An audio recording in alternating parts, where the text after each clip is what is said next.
수요 저녁 예배를 위해서 하나님께서 우리에게 주신 영의 양식은 신약 성경 마태복음 8장 18절부터 22절까지 합독하도록 하겠습니다. 예수께서 무리가 자기를 에워싸 한 것을 보시고 건너편으로 가기를 명하시니라. 한 서기관이 나와 예수께 아뢰되 선생님이여 어디로 가시든지 저는 따르리이다. 예수께서 이르시되 너도 굴이 있고 공중의 새도 거처가 있으되 일자는 머리 둘 곳이 없다 하시더라. 제자 중에 또 한 사람이 이르되 주여 내가 먼저 가서 내 아버지를 장사하게 허락하옵소서. 예수께서 이르시되 죽은 자들이 그들의 죽은 자들을 장사하게 하고 너는 나를 따르라 하시니라. 아멘. 이 말씀은 하나님께서 하신 말씀을 통해서 주신 교훈의 제목. 시작. 아버지 하나님, 은혜 감사드립니다. 예수님을 따르려면 어떠한 믿음과 자세로 임해야 하는지 오늘 또한 이 시간을 통해서 자신을 돌이켜보며 온전히 주님을 따를 수 있는 믿음의 사람으로 거듭난 아버지 하나님 백성 되게 하옵소서. 예수님의 이름으로 기도드립니다. 아멘. 우리가 누구를 따른다라는 것은 그 사람을 믿고 의지하면서 살아간다는 것을 바라보게 됩니다. 그래서 내가 누구를 만나서 누구를 의지하고 의존하며 사느냐, 이게 우리에게 또한 인생에 있어서 큰 관건이다라고 말할 수가 있음을 보게 됩니다. 서로의 만남 속에서 사람이 사람을 잘 만나야 그 사람 또한 주위에 있는 사람들과 함께 관계가 매끄러운 그 모습을 보게 되는데, 사람과의 관계 속에서 잘못 만남 이루어지면 그것으로 인해서 평생 후회하는 것을 보게 됩니다. 오늘 이 자리에 앉아 계신 우리 믿음의 식구들께서는 예수님을 따르기 위해서 또한 이 자리에 나오셨음을 저는 믿습니다. 그러면 예수님을 따르는 자는 어떠한 삶으로 살아가야 할 것인가? 그래서 오늘 본문 속에서 우리에게 교훈을 주고 있음을 보게 됩니다. 그래서 서기관이 예수님을 따르려고 합니다. 그랬더니 예수님이 하신 말씀, 인자도 하면서 하신 말씀, 요도 굴이 있고 공중의 새도 거처가 있는데 인자는 머리 둘 곳이 없다 하는 말씀이었습니다. 그래도 너 나 따라오려고 하느냐 하는 말씀이었습니다. 그리고 또한 제자 중에 한 사람이 주여 하면서 제가 주를 따라가겠는데 아버지를 먼저 장사하고 내가 장사를 지내고 쫓아가겠나이다 하는 것을 보게 됩니다. 이런 말씀을 듣고 우리 주님이 하신 말씀, 죽은 자들은 죽은 자들로 장사하게 하고 너는 나를 따를 것이라. 그래서 예수님을 따르려면 어떻게 해야 될 것인가, 그런 말씀입니다. 서기관과 한 제자를 바라보고 이 서기관의 모습이 나의 모습이 아닌지, 또한 한 제자를 바라봤을 때 그 한 제자의 모습이 또한 내가 아닌지, 그래서 우리가 예수님을 따르려면 어떻게 해야 할 것인가, 오늘 본문 속에서 우리에게 교훈해 주고 있다라는 것을 보게 됩니다. 우리 한번 서로 옆에 있는 믿음의 식구들에게 물어보시기 바랍니다. 오늘 본문 속에는 분명히 주인공 두 사람이 나옵니다. 서기관과 한 제자. 서기관과 한 제자인데 그 둘 중에 나는 어느 사람에 속하여 있는지 우리 자신뿐만 아니라 옆에 있는 사람에게 한번 여쭤보시기 바랍니다. 둘 중에 하나입니다. 한번 선택해 보시기 바랍니다. 어느 쪽을 선택하겠습니까? 물어보시기 바랍니다. 옆에 있는 사람. 서기관의 모습처럼 따르겠습니까? 아니면 한 제자의 모습처럼 따르겠습니까? 여기 있을 때 우리 믿음으로서 이 질문 참 애매합니다. 그죠? 서기관을 따르자니 그렇고 한 제자를 따르자니 그렇고, 그래서 오늘 이 시간 예수님을 따르려면 우리 믿음으로서 어떤 마음 자세로 임해야 되는지 아주 잘 표현해 주고 있다는 것을 꼭 기억하시고, 또 오늘 말씀 통해서 새롭게 우리들의 믿음의 이력을 내려갈 수 있는 저와 우리 고수들이 되어서 우리 모두 다가 정말 예수님을 따라서 저 영원한 천국에까지 이룰 수 있는 우리 모든 고수들 되시기를 주님의 이름으로 간절히 축원드립니다. 그래서 이 말씀을 보니까 이 세상은 잠시 머물다 떠날 곳이기에 우리에게 영원한 거처는 주님의 나라라는 것을 꼭 기억하시기 바랍니다. 우리의 영원한 거처는 이 세상이 아니다. 아시겠습니까? 여기에 포커스를 맞춰야 됩니다. 우리의 거처가 어디냐, 그런 것이었습니다. 그래서 우리는 세상에서 머리 둘 곳이 없다, 그런 것을 표현하고 있는데 오늘 말씀의 소론, 본론, 결론의 핵심입니다. 그래서 우리의 거처를 말하고 있습니다. 이 두 서기관과 또한 제자를 바라봤을 때, 그래서 우리의 그 거처는 우리는 이 세상에서 머리 둘 곳이 없는 그러한 인생으로 거듭난 하나님의 자녀의 고백이 되어야 된다라는 것을 꼭 기억하시기 바랍니다. 그래서 오늘 우리에게 주신 먼저 주신 주제의 교훈을 바라보면 예수님과 워렌 버핏이라는 주제로 말씀을 듣도록 하겠습니다. 워렌 버핏은 사람 인물입니다. 사람 인물인데 성경에는 없습니다. 근데 예수님과 워렌 버핏이라는 사람이 있습니다. 이 사람은 어떤 사람이냐? 투자의 기재로 불리는 미국의 억만장자의 아주 대부입니다. 엄청난 거부입니다. 거부. 우리는 매일 새벽 예배 때마다 성부가 되어야 된다 해서 성부가 되기 위해서 우리가 하나님의 말씀을 듣고 있습니다. 그래서 우리가 첫 번째 단계 믿음으로 사는 순종의 삶의 훈련을 제대로 우리가 받아야 된다. 그리할 때 하나님께서 거룩한 재물을 나에게 맡겼다. 그 재물을 맡겼을 때 그 재물을 내가 어떻게 관리하고 잘 다스리느냐. 그런 그 모습을 통해서 이제 우리가 세 번째 단계로 가서는 어느 누구든지 정말 단순한 삶으로 하나님 영광 드러내면서 마음껏 이 세상에서 천국의 삶을 누리면서 살아갈 수 있는 그것을 우리에게 말씀해 주고 있다. 라고 했습니다. 새벽 예배 때 말씀이 계속 우리에게 주어진데, 근데 이 미국의 억만장자, 그 사람 이름이 뭐라고요? 워렌 버핏이라고 합니다. 이 사람은 2000년부터 매년 자신과 점심을 먹으려고 하는 사람에게 경매를 붙여왔답니다. 그러니까 자신과 하고 그 점심 먹으려면 경매를 붙였는데 엄청난 억만장자의 부자다 보니까 이 사람과 점심 먹기 위해서 경매에 붙였다는 겁니다. 엄청난 것이죠. 그 경매에 붙였는데 점심 한 끼가 얼마인지 우리 미리 오스들 들으면 놀랄 겁니다. 이 사람이 너무나 유명하다 보니까, 그래서 몇 년 전에 중국의 한 투자자가 약 31억 원에 이 경매에 낙찰받았다고 합니다. 워렌 버핏이란 이 사람과 점심 식사하면서 딱 3시간이라고 합니다. 이 3시간 동안 경매에 붙였는데 그 경매에 낙찰받은 것이죠. 중국의 한 투자자가. 그래서 그 금액이 얼마느냐? 라고 했을 때 31억 원. 점심 한 끼 먹는데 워렌 버핏과 점심과 먹으면서 대화 나누는 고작 3시간.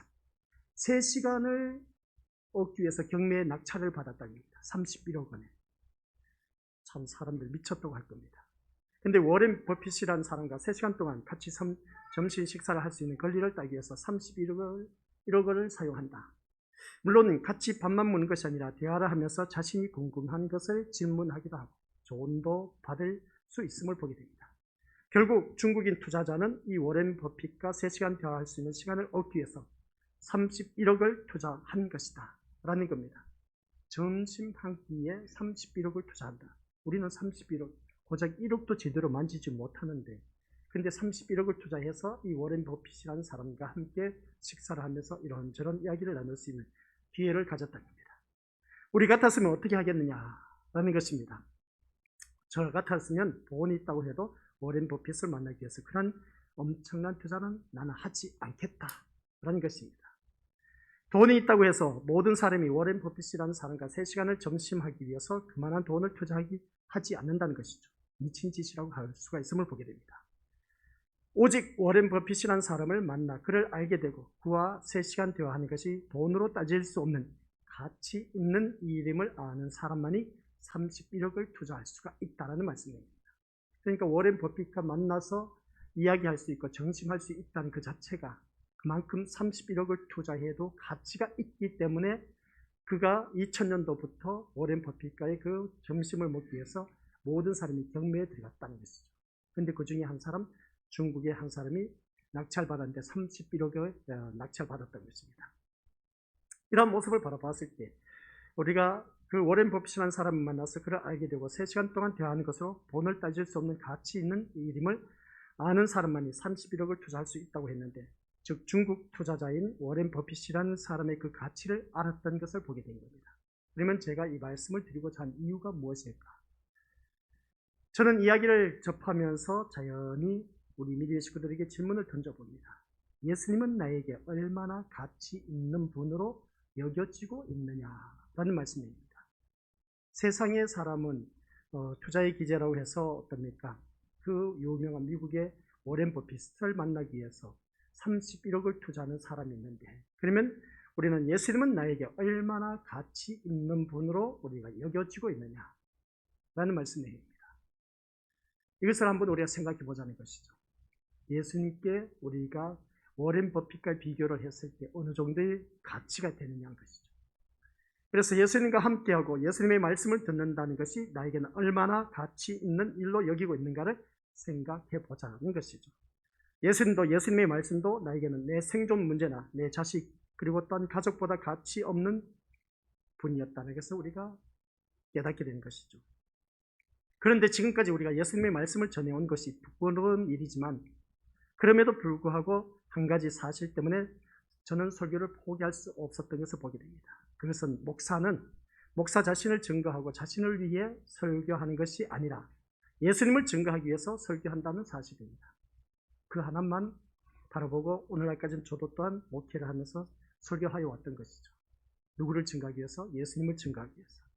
목사 자신을 보여주기 위함이 아니라 예수님이 누구신가를 우리 믿음의 식구들에게 보여주기 위해서 설교하는 사람이 목사라는 것 때문에 저 역시 믿음 없는 사람이기는 마찬가지고, 오히려 더 저주받을 사람이면서도 오늘 또 성경책을 펼쳐두고 우리 믿음의 식구들에게 이 말씀을 전하고 또 성경책을 펼쳐 말씀을 묵상하고 설교를 준비했습니다.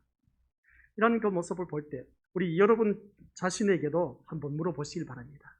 예수님은 나에게 얼마나 가치 있는 분일까? 우리 믿음의 식구들 자신을 한번 물어보시길 바랍니다. 예수님은 나에게 얼마나 가치 있는 분일까? 미국의 한 투자자는 31억에 워렌 버핏이라는 사람과 함께 점심 한 끼를 먹는데 31억을 투자했다. 그러면 예수님은 나에게 얼마나 가치 있는 분으로 우리가 바라볼 수 있을까? 사실 원론적으로 생각한다면 답은 뻔합니다. 하지만 우리가 과연 원론적인 생각 그대로 행동하며 살아가는가를 생각해 본다면 예수님은 우리에게 멸시와 천대를 받고 계심을 부인할 수가 없다는 것이죠. 예수님이 그만큼 가치 있는 분이 아니다라는 것을 보게 됩니다.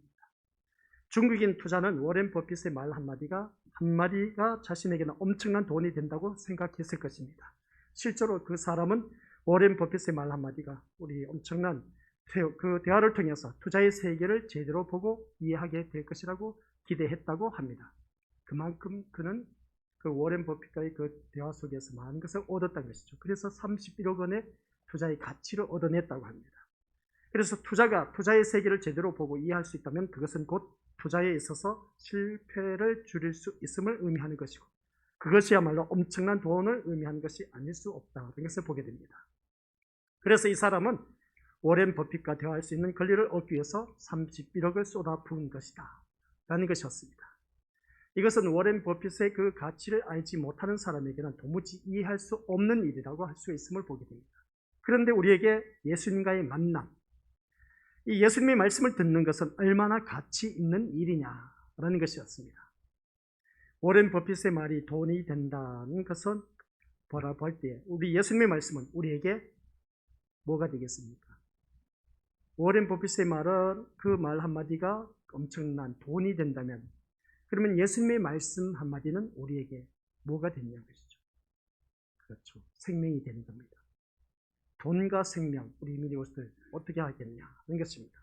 결국 생명을 원하고 생명을 위해서 살아가는 사람에게만 예수님은 존귀한 분으로 대접받게 될 것이다 라는 말씀입니다. 그래서 예수님과 워렌 버핏이라는 첫 번째 주제를 우리 믿음의 식구들에게 소개해드렸습니다. 예수님은 생명입니다. 워렌 버핏은 돈입니다. 우리 믿음의 식구들은 어느 것을 택할 것이냐? 두말할 것도 없이 생명을 택할 것이다 하는 것은 자명한 사실이지만, 그러나 우리 믿음의 식구들은 한 밑바탕에는 돈이 더 밑바탕에 깔려져 있지는 아니한지 한번 자기 자신을 돌이켜보자 하는 말씀입니다. 그래서 오늘 본문 속에서 이제 두 번째 주제로 넘어가서 거처 없는 예수님이라는 제목으로 함께 우리가 주제로 듣고자 합니다. 오늘 본문에서 19절 말씀 보면 그렇습니다. 서기관이 예수님께 뭐라고 하느냐 한번 우리 같이 읽어보도록 하겠습니다. 19절 시작. 한 서기관이 나와 예수께 아뢰되 선생님이여 어디로 가시든지 저는 따르리이다. 서기관의 믿음은 참 대단한 겁니다. 스스로 예수님의 제자가 되기를 청하는 것인데, 서기관으로서 예수님의 제자가 된다는 것은 말처럼 쉬운 일은 아닙니다. 왜냐하면 서기관은 모세의 율법을 연구하는 사람으로서 유대인에게는 아주 유능한 사람, 제사장과 함께 지도자로 대우받는 아주 높은 위치에 있었던 그러한 인물입니다. 이 서기관이. 그러한 서기관이 예수님을 따른다는 것은 서기관으로서의 모든 혜택을 다 버리고 예수님을 택하겠다라는 것을 의미하고 있음을 보게 됩니다. 그럼에도 불구하고 서기관이 예수님을 따르고자 한 것은 예수님이 행하신 이적과 가르치신 말씀의 권세에 크게 감동을 받았기 때문에도 우리가 또한 생각할 수가 있습니다. 즉 서기관으로서의 모든 지위와 권세를 버리더라도 예수님을 따르는 것이 더 가치 있다는 일이라고 여겼기 때문에 예수님을 따르고자 한 것을 보게 됩니다. 서기관이. 이것만 생각한다면 서기관은 대단한 사람이라고 우리가 할 수가 있음을 보게 됩니다. 하지만 예수님은 서기관에 무슨 말을 하느냐? 20절 말씀 같이 읽어보죠. 시작. 여우도 굴이 있고 공중의 새도 거처가 있으되 인자는 머리 둘 곳이 없다.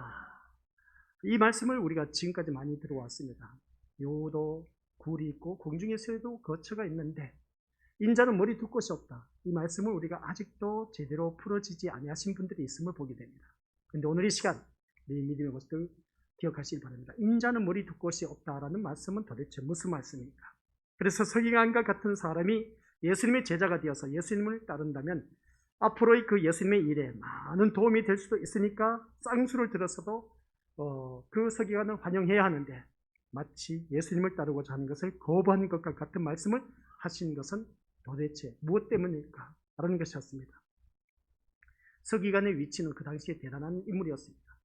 그러다 보니까 이런 서기관이 나를 따른다고? 그러면 예수님께서는 어떻습니까? 그런 제자 한 명 두어도 괜찮겠구나 하면서 쌍수를 들면서 그를 아주 맞이하고 기쁨으로 맞이했을 텐데, 환영했어야 될 텐데 우리 예수님은 그렇지 않았다는 것입니다. 예수님의 말씀은 제자들이 받아들이기에 형편에 좋지 않다는 뜻이 아니고 예수님의 제자가 되는 것은 집도 없이 가난하게 사는 고생길이라는 뜻도 아닙니다. 만약 집도 없이 가난하게 사는 것이 예수님의 제자가 되는 것이라면 자기의 소유의 집이 있는 사람은 일단 예수님의 제자에서 제외가 되어야 한다. 그런 것을 보게 됩니다. 그래서 어떤 목사는 그렇습니다. 예수님의 참된 제자로 살기 위해서는 집이 있으면 안 되니까 집도 팔아야 하고 교회에 헌금을 해야 한다. 말도 안 되는 그런 말을 하는 자들이 있음을 보게 됩니다. 이것은 사기이고 사이비일 뿐이라는 것을 기억하시기 바랍니다. 서기관이 예수님을 따르고자 하는 것은 말 그 한대로 어떻습니까? 예수님이 행하신 이적과 말씀은 말한 이의 건세에 감동이 되었기 때문이다. 이런 것을 알 수가 있습니다. 하지만 단순히 감동을 받는 것이 전부가 아니라 율법을 연구하는 사람으로서 예수님을 구약에서 예언한 메시아로 봤을 수도 있다는 것이죠. 즉 예수님을 구약에서 약속된 다윗 왕국을 세울 분으로 바라본 것을 우리가 이 서기관을 보면 알 수가 있습니다. 그도 그럴 수밖에 없는 것이 뭐냐? 모세의 율법을 연구한 서기관 인물이었기 때문에, 그러면 구약에서 늘 외쳐왔던 메시아가 바로 이 예수님, 그러면 이 메시아가 바로 다윗 왕국을 세울 분으로 바라보았기 때문에 이 예수님을 따르면 뭔가 한자리 할 것 같은 그러한 감이 있었기 때문에 서기관이 주님을 따르고자 했지 않았냐는 것이었습니다. 그러니까 분명히 예수님을 따르면 가치가 있는 그런 분이라고 여겼기 때문에 이렇게 고백을 했을 것입니다. 하지만 서기관이 예수님을 다윗 왕국을 세울 분으로 바라봤다면 한 가지 잘못된 오해를 했을 것이다. 이 것입니다. 그것은 구약의 다윗 왕국처럼 건세 있는 나라에 대한 기대를 바라보게 된 것이죠. 그래서 예수님이 서기관에게 인자는 머리 둘 곳이 없다라는 말씀을 하심으로 말미암아 이것을 우리가 다시 한 번 더 말씀을 묵상하게 된 것이죠. 한마디로 말해서 예수님이 세우시는 나라는 서기관이 기대하는 것과 같은 건세가 있는 나라가 아니라는 것이죠. 다윗 왕국과 같은 그런 의리한 강대국 같은 그런 나라를 세우는 그 한 나라의 왕이라는 것이 아니라는 것이죠. 세상의 권세와는 상관없는 그런 나라임을 말씀하고 계셨다는 것을 보게 됩니다. 오늘 이 자리에 앉아 계신 우리 것들은 어떻게 생각하냐는 것이죠. 예수님이 세우신 나라가 어떤 나라였냐는 것이죠.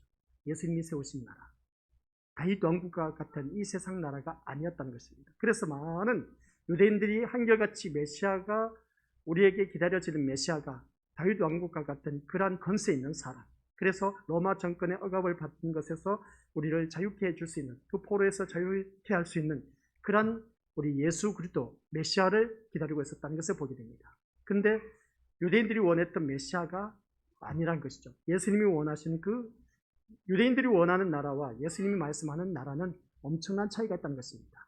하나님 나라를 말하고 있는 것이죠, 예수님께서는. 그런데 이 세상의 유대인들은 한결같이 이 나라의 메시아, 이 나라의 그 권세 있는 자로 그들은 메시아를 기다리고 있었던 것을 보게 됩니다.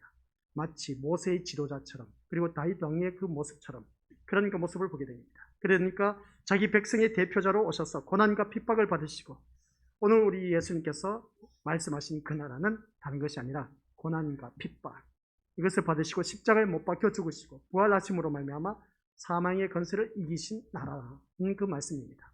예수님이 하신 말씀, 이 하나님 예수님의 나라는. 그래서 예수님은 다윗처럼 많은 군사를 이끌고 자신을 대적하는 무리를 쳐보시고 우리 승리하는 방식으로 자신의 나라를 세운 것이 아니다라는 말씀입니다. 오히려 그러한 힘에 의해서 핍박과 죽음을 당하시는 그런 방식으로 세운 것을 보게 된 것이죠. 그러니까 서기관이 바라보는 그 메시아관하고 주님이 말씀하신 그것하고는 엄청난 차이가 있다는 것이죠. 왜냐하면 그래야 예수님의 나라가 이 세상과 어떻게 다른가가 드러나기 때문에 그렇습니다. 세상 나라들과 똑같으면 안 된다는 것이죠. 그래서 오늘 본문 말씀의 핵심입니다. 인자는 머리 둘 곳도 없다라는 말씀도 이것은 한마디로 표현해서 이 본문 말씀을 바라보니까 요도 굴이 있고 공중에 새도 거처가 있다고 했습니다. 그런데 인자는 머리 둘 곳도 없다. 이 말씀 우리가 들어왔지만 저도 시원찮게 이 말씀을 확연하게 어떻게 답을 찾아낼 수가 없었는데 오늘 이 시간 우리 믿음의 식구들에게 확실하게 우리 것들에게 전하고 싶은 것입니다. 그 답이 뭐냐라고 했을 때는 여기서 인자는 머리 둘 곳도 없다는 이 말씀은 인자의 나라는 세상과 상관이 없는 나라, 세상과 상관이 없는 나라. 그러니까 이것은 무슨 말씀이냐? 머리 둘 곳이 없다는 것은 세상에 거처를 두지 않음을 뜻하고 있다는 말씀입니다. 이래도 우리가 우리 믿음의 식구들 이해가 안 되리라 봅니다. 요도 굴이 있어서 그리고 단 거처를 두고 그래도 새도 세상에 거처를 두고 살지만 인자는 세상에 거처를 두지 않는다라는 뜻입니다. 인자가 머리 둘 곳이 없다. 이 말씀은 우리 믿음의 식구들 기억하시기 바랍니다. 세상에 거처를 두지 않는다라는 그런 뜻입니다. 이 말씀을 우리 믿음의 것을 포커스를 이제 맞춰야 됩니다. 우리는 이 세상의 거처를 살기 위해서 모든 것을 살아가는 것을 바라보게 됩니다. 이제 뒤에 가면 또 말씀이 나오는데 죽은 자에 대해서 아버지를 장사 지내고 제가 주를 쫓아가겠습니다 하는 그 말이 나옵니다. 그래서 오늘 이 시간 우리 것들은 인자가 머리 둘 곳이 없다라는 그 말씀이 무슨 말씀이냐? 세상에 거처를 두지 않는다라는 그런 뜻을 말씀하고 있다는 것을 알 수가 있습니다. 왜냐하면 예수님의 나라는 세상에 두고 있는 그 나의 거처와는 상관이 없는 그런 나라이기 때문에 그렇습니다. 그래서 우리 신자는 세상에서 자신의 거처를 위해서 예수님께 나올 수 없는 사람이라는 것을 알 수가 있습니다. 이러한 신자만이 예수님의 말씀의 가치를 제대로 분별할 수가 있다는 것이죠. 하지만 세상에서 자신의 거처를 더욱 탄탄하게 하기 위해서 예수님께 나오는 것이라면 생명을 위한 말씀은 자연히 자신들의 관심 밖에 있을 수밖에 없다라는 내용입니다. 오늘 이 자리에 앉아 계신 우리 것들 기억하시기 바랍니다. 내가 왜 이 자리에 나와 있을까? 세상에서 자신의 거처를 더욱더 탄탄하게 하기 위해서, 이 세상에서 사는 거처의 삶을 풍성하게 하기 위해서 이 자리에 나오셨다면 참된 진리의 말씀, 생명의 말씀은 우리 것들 관심 밖입니다. 오직 관심은 내가 이 세상에서 풍요롭게 잘 먹고 잘 살고 잘 누리기 위해서 이 자리에 나와 앉아 있다는 것이죠. 그러면 그것은 우리 잘못된 신앙생활을 하고 있다는 것을 꼭 기억하시기 바랍니다. 그런 신앙으로는 절대로 어떠한 천국에 이룰 수가 없다는 것을 꼭 기억하시기 바랍니다. 생명의 말씀을 우리가 제대로 받아들일 수가 없다는 것이죠. 그래서 예배 시간에 우리 믿음의 식구들 말씀 듣다 보면 거부 반응을 일으킬 때가 많이 있음을 보게 됩니다. 어떤 때냐? 저거는 하나님의 말씀이니까, 저거는 목사님의 말씀이니까 그렇지, 우리는 저렇게 못 살아 하고 그런 때가 우리 믿음의 식구들 들어 있으리라 봅니다. 지금까지 신앙생활을 하면서 그런 경험을 쌓았음을 보게 되는 것이죠. 그것은 다른 것도 없습니다. 내가 살아가는 삶 속에서 나의 세상의 거처를 더욱더 확보하게 하고 탄탄하게 하기 위해서 이 세상에서 풍요롭게 살기 위해서 내가 이 자리에 나와 앉아있다는 증거입니다. 그런 마음을 품었다면 아시겠습니까? 그러나 오늘 이 시간 우리 것들 인자가 머리 둘 곳이 없다는 말씀은 내가 세상의 거처를 두지 않는다. 내가 이 세상에 목적을 두고 살지 않는다. 이 세상의 거처를 위해서 내가 부자스럽게 살기 위해서 내가 지금 이 자리에 앉아있는 것이 아니다라는 것. 그 의식을 제대로 가져야 된 겁니다. 근데 우리는 자꾸만 이 세상의 거처를 목적으로 두고 관심을 갖고 이 자리에 나와서 예배를 드린다는 것이죠. 그래서 예배에 실패하면 우리는 모든 삶에 실패할 수밖에 없다. 예배 성공하면 모든 것에 성공한다라고 했던 제 말 다들 기억하시리라 봅니다. 맞습니다. 예배에 실패하면 모든 삶에 또한 실패할 수밖에 없습니다. 예배 성공해야 우리 모든 삶에 또한 성공할 수가 있습니다. 무슨 말씀이냐? 말씀을 제대로 알아야 우리가 이 세상을 바로 알고 또한 바로 읽고 또한 그것을 또한 대처해 나가면서 이 세상과 싸워서 승리할 수가 있고, 그래서 우리는 날마다 영적 전쟁에서 싸워서 승리할 수가 있다라는 것을 알 수가 있습니다. 그래서 오늘 본문 속에서 먼저 비유한 것, 예수님을 따르려면 했을 때 인자는 머리 둘 곳도 없다라는 이유가 무엇일까? 라고 해서 여우도 굴이 있고 새도 자기의 거처가 있다고 했는데, 그런데 우리 예수님은 인자도 머리 둘 곳이 없다는 것은 이 세상의 거처를 두지 않는다라는 말씀입니다. 우리는 언젠가 이 세상 떠나게 돼 있다는 것입니다. 기억하시길 바랍니다. 아무리 돈을 많이 쌓아두어도 그 돈 가지고는 천국에 못 갑니다. 하나님 나라에 갔을 때 우리들의 업적은 뭐밖에 없다? 믿음의 업적밖에 없습니다. 세상의 업적은 따지질 않습니다. 꼭 기억하시길 바랍니다. 나의 믿음의 업적이 하늘나라에 가서 남는 것이지 세상의 업적은 없습니다. 그러니까 우리 믿음의 식구들께서는 이 세상 살아갈 때에 나의 믿음의 업적을, 나의 믿음의 이력을 많이 남겨놓으시길 바랍니다. 그게 바로 하늘나라에 갔을 때 기념책에 기록된 것을 보게 된 것이죠.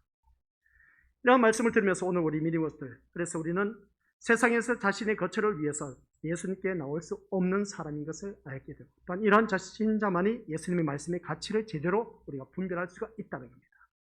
하지만 세상에서의 자신의 거처를 더욱더 탄탄하기 위해서 예수님께 나오는 것이라면 생명을 위한 말씀은 자연히 우리들에게는 말씀 밖에서, 말씀 밖에 사는 길밖에 없는 것을 보게 된 겁니다.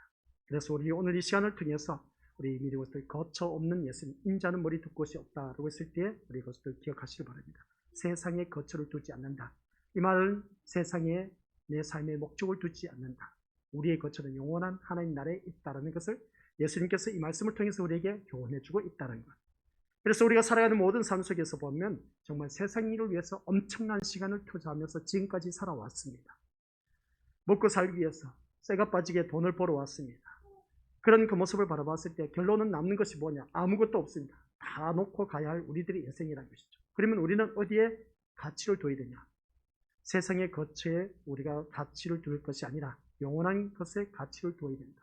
우리 첫 번째 주제가 뭐라고 했습니까? 예수님과 워렌 버핏이라고 했습니다. 그래서 예수님은 어느 누구든지 생명을 말씀하고 워렌 버핏은 돈이었습니다. 우리 믿음의 것들, 생명과 돈, 어느 것을 택할 것이냐? 라고 했을 때 생명을 택하셨다면 오늘 이 본문 말씀, 우리 주님께서 인자도 머리 둘 곳이 없다는 말씀을 기억하면서 세상에 거처를 두지 않는다는 것, 세상에 목적을 두지 않는다는 걸 꼭 명심하시기 바랍니다. 그래도 그렇지 목사님 살맛이 납니까? 세상에 그래도 뭔가 목적을 두고 살아야 재밌지 않습니까? 라고 하는데 아직도 그렇다면 우리 믿음의 식구들, 내가 세상에 거처를 두기 위해서 이 자리에 나와 앉아 있다는 사실, 이게 잘못된 것이다 라는 것을 꼭 기억하시기 바랍니다. 그래서 이제 또 예수님을 따르려면 이제 한 제자가 말씀을 합니다. 본문에서 보면 서기관 말고 제자가 또 한 사람 등장하면서 뭐라고 했습니까? 21절 한번 보시기 바랍니다. 시작. 주여, 내가 먼저 가서 내 아버지를 장사하게 허락하옵소서. 이 말씀을 바라보면은 분명히 본문 속에서 보니까 우리 믿음의 것들 제자라고 했습니다. 이 말씀을 바라보면 제자 중에 또 한 사람이 이르되라고 했습니다. 주님의 제자 중에 한 사람이라고 합니다. 오늘 이 자리에 앉아 계신 우리 믿음의 것들 또한 우리는 주님의 제자 중에 한 사람입니다. 그러면 한 사람 중에서 주여, 내가 먼저 가서 내 아버지를 장사하게 허락하옵소서라고 요청한 것을 보게 됩니다. 돌아가신 부친의 장례를 먼저 치르고 예수님을 따르겠다는 뜻입니다. 근데 누가 말리겠습니까? 아버지가 돌아가셨는데 가서 장사 지내는 것은 당연하지 않느냐는 것입니다. 제자는 자식의 도리를 다하겠다는 말을 한 것을 보게 된 겁니다. 따라서 잘못된 말을 한 것이 아니다는 겁니다. 이 제자의 말은 지극히 당연한 것이었습니다. 그런데 이 말씀을 자세히 보면 부모가 돌아가신 후에 예수님을 따르겠다라는 그런 말씀입니다. 아직은 그러면 이 말씀을 바라보았을 때 우리 아버지가 죽은 것이 아니라 이제 우리 아버지가 죽고 나면 내가 주님을 따르겠다라는 그런 뜻이었습니다. 현재 진행형을 말하고 있는 것을 보게 된 것이죠. 그런데 예수님은 22절 말씀 뭐라고 합니까? 이 말씀을 바라보니까 같이 읽어보죠. 시작. 죽은 자들이 그들의 죽은 자들을 장사하게 하고 너는 나를 따르라. 네. 이 말씀 속에서 우리 것들 기억하시기 바랍니다. 죽은 자들이 그들의 죽은 자들을 죽은 자가 어떻게 죽은 자를 장사할 수 있겠습니까? 그래서 여기서 우리가 기억해야 할 것은 살아있는 자와 죽은 자에 대해서 그 개념을 또 우리가 살펴봐야 된다는 것이죠. 겉으로 보면 마치 부친의 장례까지 막으면서 예수님을 따를 것을 강요하는 것처럼 보일 수가 있습니다. 그렇게 되면 오늘날 우리는 부친의 장례식에 참석하지 말아야 한다는 말과 똑같습니다. 하지만 예수님의 말씀이 예수님의 제자는 부친의 장례를 치를 필요도 없다는 뜻이 아닙니다. 예수님의 말씀에는 한 가지 모순이 있습니다. 뭐냐면은 예수님은 죽은 자들이 죽은 자를 장사하게 하라고 하셨다는 것이죠. 이 말이 맞느냐는 것이죠. 죽은 자가 어떻게 죽은 자를 장사할 수 있느냐는 것입니다. 예수님 하신 말씀이 모순이 있지 않습니까? 근데 여기서 말씀한 것은 문자대로라면 죽은 사람이 죽은 사람을 장사 지낸다는 것은 있을 수 없는 일입니다. 따라서 예수님이 말씀한 죽은 자는 어떤 사람이냐? 육신이 죽은 사람을 의미하는 것이 아니라 하나님과의 관계에서 단절된 그 영이 죽은 자를 말하고 있습니다. 뭐라고요? 하나님과의 관계가 단절된 사람. 그래서 우리 미리부터 말씀을 바라보면 그렇습니다. 우리 전도하는 데 있어서 죽었던 영혼을 살려서 주님 앞에 데리고 나온다라고 했습니다. 죽었던 영혼을 살려서 우리가 주님 앞에 데리고 나오는 것이 전도인 겁니다. 죽어가는 사람을 데리고 나온 것이 아니라 죽었던 영혼을 우리가 살려서 주님 앞에 데리고 나오기 때문에 전도가 그만큼 힘든 겁니다. 죽어가는 자가 아닙니다. 전도는. 세상 사람들은 다 어느 누구든지 육신이 죽은 사람을 의미하는 것이 아니라 하나님과의 단절된 사람, 그 사람들을 주님 앞에 데리고 나오는 겁니다. 오늘 본문 속에서 여기서 말씀하고 있는 죽은 자는 바로 그겁니다. 육신이 죽은 사람을 말하는 것이 아니라 하나님과의 관계가 단절된 사람. 그래서 예수님은 세상을 죽은 자의 세상으로 보시는 것을 보게 됩니다. 뭐라고요? 세상은 죽은 자의 세상으로 보고 있다는 것이죠. 죽은 자에게선 필히 죽은 자로서의 행동이 나올 수밖에 없다는 겁니다.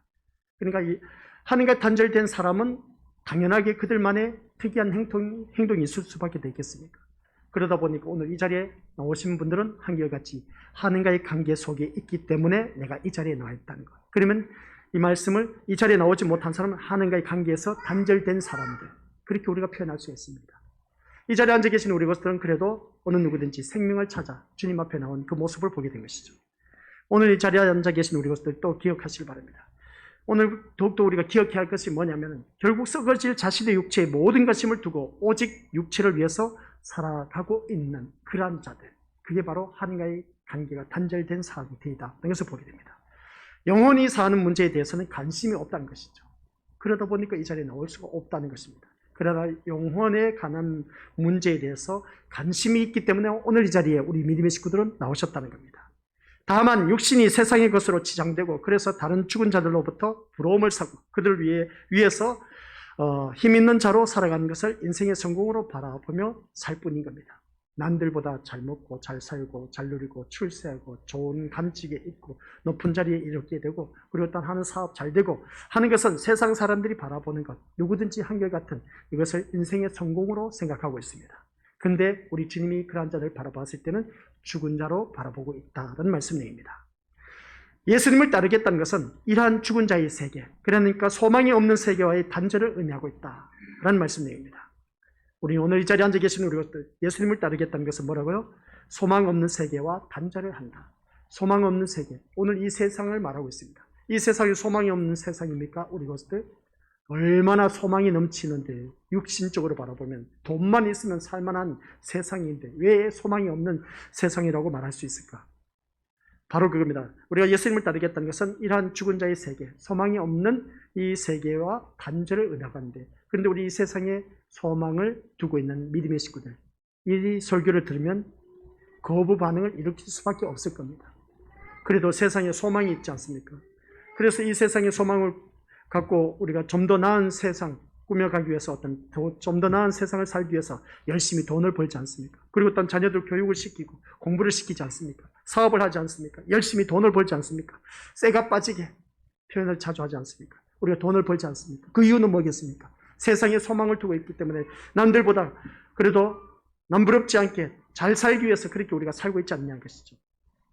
그런데 예수님을 따르는 사람들은 이 세상 소망 없는 세계와 단절을 의미하고 있다는 것입니다.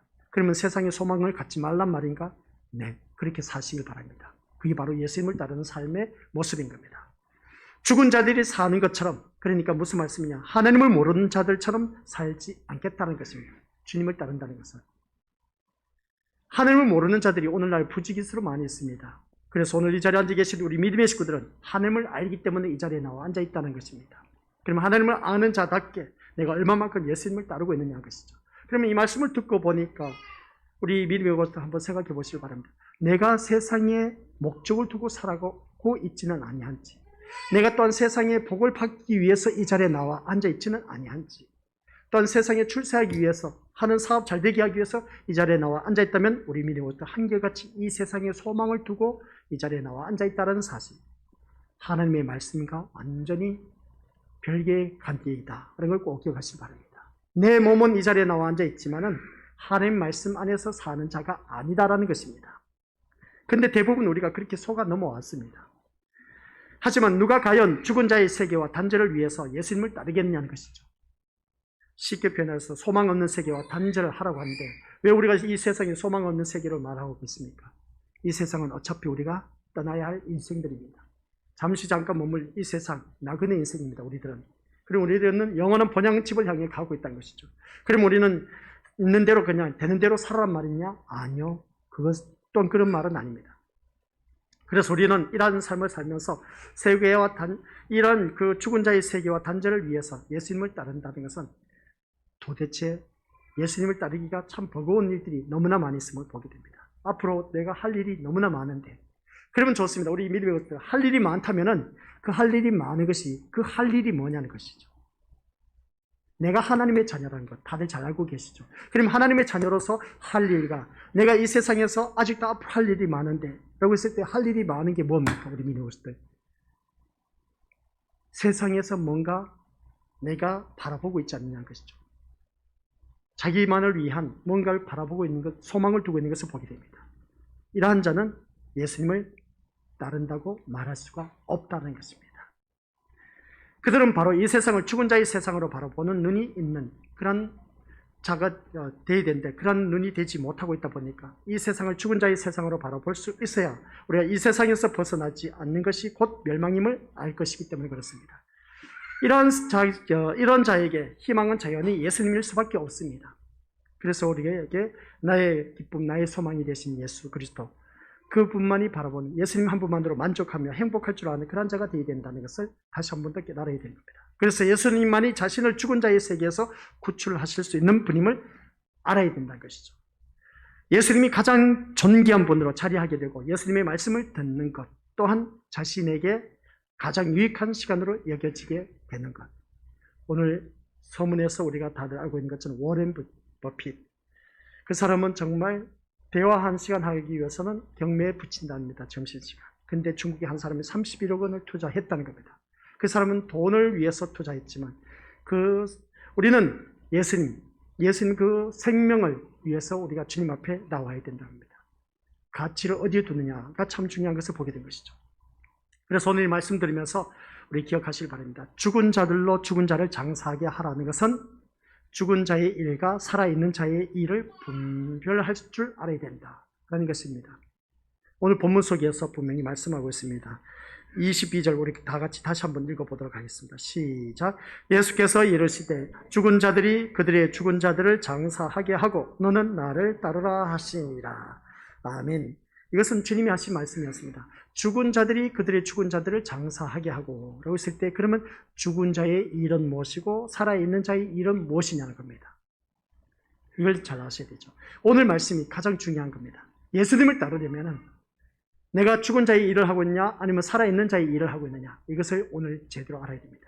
이 시간 주무시고 계신 분들 이제 잠에서 일어나시길 바랍니다. 이불 개시고 이제 집에 갈 시간입니다. 집에 가기 전에 이 말씀만은 꼭 알고 가셔야 된다는 겁니다.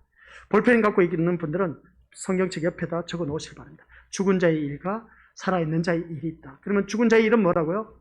세상에서의 자신의 거처를 위해서 예수님을 따르는 사람. 세상에서의 자신의 거처를 위해서 예수님을 따르는 사람.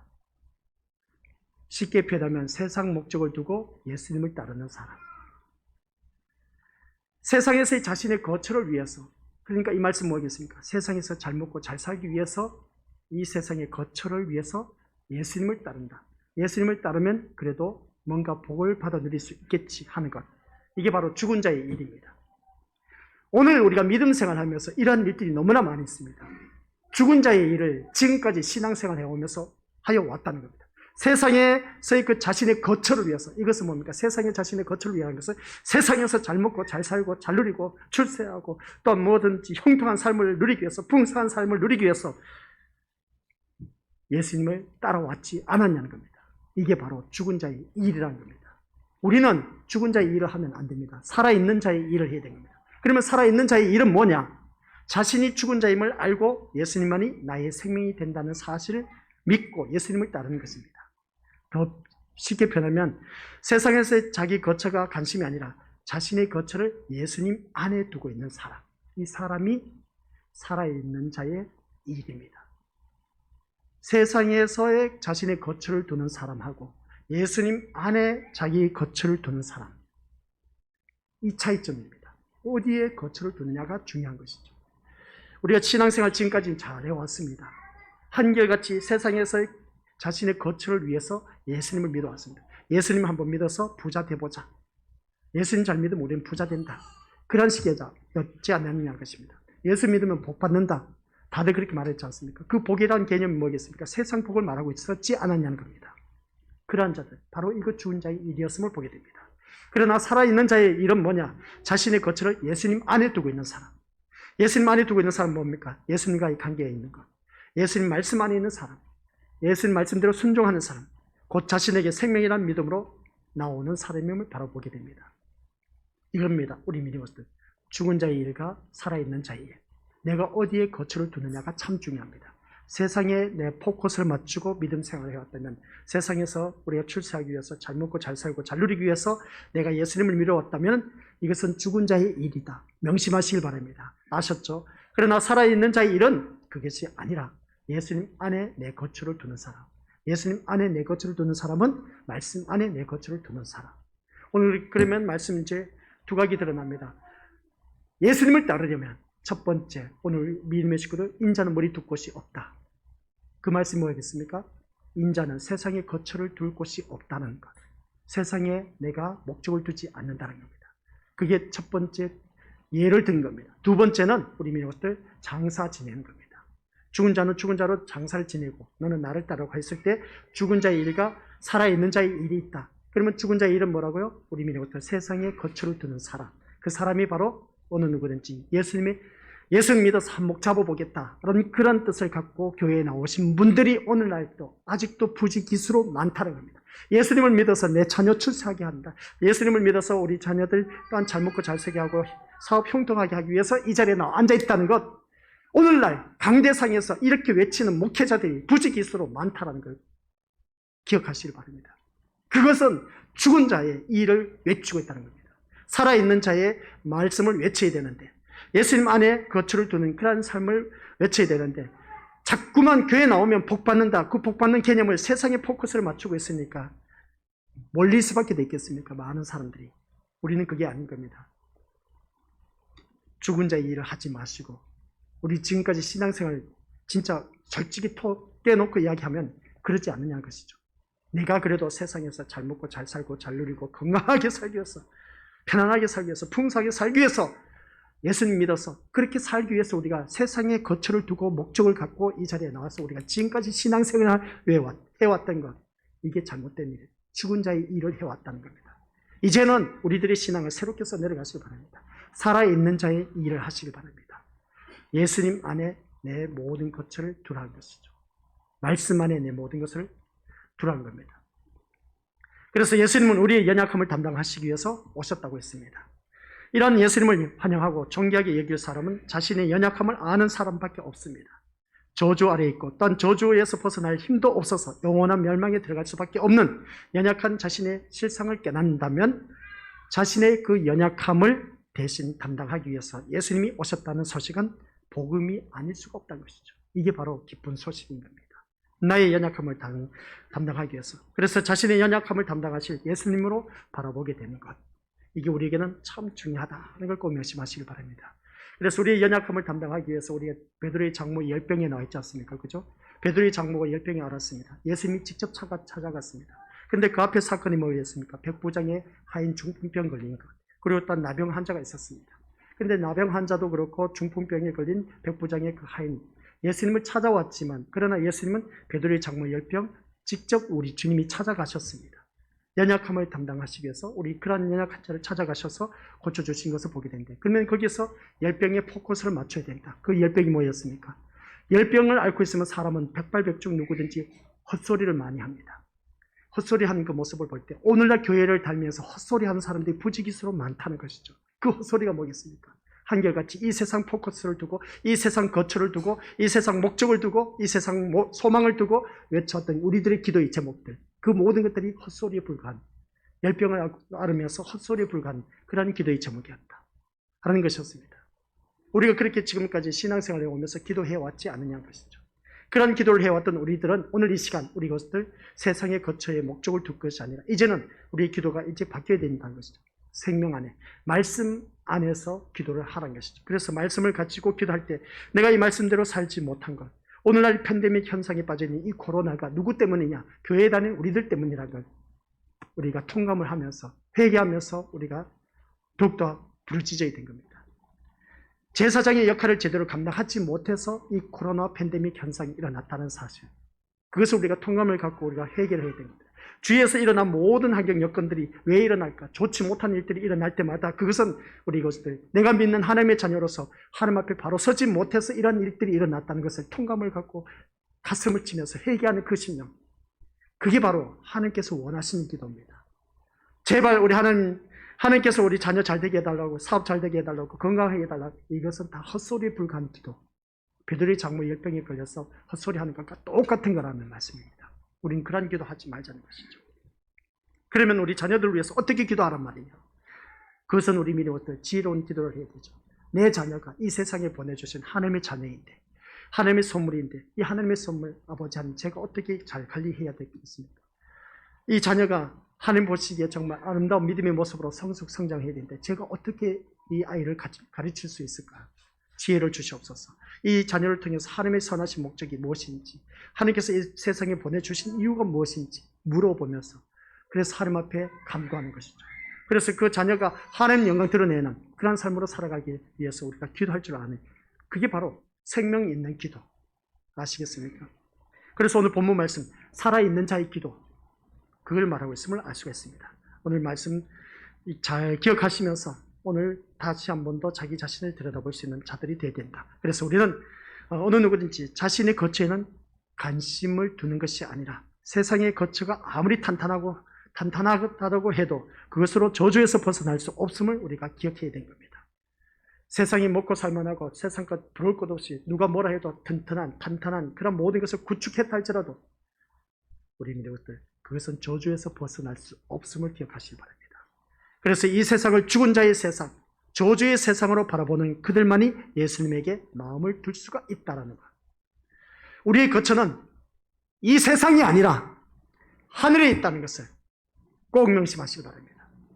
이 세상은 잠시 머문다가 떠날 곳에 지나지 않습니다. 그래서 성령은 우리의 마음을 이 세상이 아니라 하늘에 두게 계신다라는 사실, 그래서 예수님과 함께 영원히 거할 그날의 모든 소망을 두게 하신다는 겁니다. 성령 하나님이 괜히 있는 것이 아닌 겁니다. 그래서 임마누엘의 하나님에 대해서 우리가 말씀드려서 다들 잘 알고 계실 겁니다. 하나님께서 나를 지켜주시고 보호하시고 인도하시는 임마누엘의 하나님, 그렇게 알아왔던 우리 하나님, 임마누엘의 하나님, 새롭게서 내려가고자 했지 않습니까? 임마누엘의 하나님은 우리 이것을 기억하시기 바랍니다. 우리는 이 세상 것 모든 것을 다 잘라내기 위해서 임마누엘 하나님 지금 이 순간에 나와 함께하고 계신다는 것, 세상 욕심 욕망 이 모든 정욕 이것을 다 잘라내기 위해서 지금 임마누엘 하나님이 함께하고 계신다는 것, 또 하나님께서 나를 심판하시기 위해서 이 자리에 지금 나와 함께하고 계신다는 것, 그것은 뭡니까? 공의와 정의로 나를 심판하고 계신다. 평안과 우리가 안전이 없으면 어느 누구든지 우리는 공의의 심판을 받고 있다는 사실 꼭 기억하시기 바랍니다. 그리고 또한 우리 믿음 생활하면서 임마누엘의 그 하나님은 내 뜻을 이루기 위한 것이 아니라 하나님의 뜻을 이루기 위해서 임마누엘의 하나님이 지금 나와 함께하고 계신다는 사실, 이것을 아셔야 됩니다. 이 임마누엘의 하나님을 새롭게 우리가 개념을 써내려가면서 오늘 본문 속에서 말씀하고 있는 것 기억하시기 바랍니다. 예수님과 함께 영원히 거할 그 나라, 모든 소망을 우리가 하나님 나라에 두어야 된다는 것을 꼭 기억하시기 바랍니다. 우리는 결론은 이 세상 다 두고 떠난다니까요. 못 하나 들고 갈 것 아무것도 없어요. 그래서 우리는 거룩한 부자가 되어야 된다고 했을 때에 그 거룩한 부자가 되는 것은 하나님께서 나에게 주어진 재물을 잘 관리하고 다스리는데 그것을 통해서 주위 사람들에게 얼마만큼 많이 섬기고 나눠주고 베풀어 줬느냐, 그것을 통해서 우리 또한 하나님 나라가 확장되어져 가는 그 이유가 뭐냐? 너희는 먼저 그의 나라와 의를 구하라고 했지 않습니까? 무엇을 먹을까 마실까 입을까 염려하지 말라고 하신 이유는 너희는 먼저 그의 나라와 의를 구하라고 했습니다. 더럽힌 백합화를 보라, 공중에 나는 새를 보라. 이 모든 거 누가 먹여주고 입혀주고 하느냐? 하나님이 다 하시지 않느냐? 하물며 하나님의 형상을 따라 지음받은 너희들 까를 보냐? 라고 말씀하지 않습니까? 그 말이 무슨 말씀이겠습니까? 그러면서 하신 말씀, 너희는 먼저 그의 나라와 의를 구하라고 했습니다. 하나님 나라와 의를 구할 줄 아는 지혜로운 자가 되어야 된다는 것이죠. 이것이 바로 오늘 우리 믿음들에게 주신 말씀. 그래서 우리가 예수님과 함께 영원히 거할 그 나라 모든 소망을 두어야 된다. 천국에 대한 소망을 갖고 살아가야 된다. 그래서 찬송가 가사 내용이 기가 막힌 겁니다. 내 주 예수 모신 곳이 그 어디나 하늘나라. 내 주 예수와 동행하니 그 어디나 하늘나라. 그 말씀이 뭐겠습니까? 말씀 안에서. 그게 바로 예수님 안에서 사는 사람.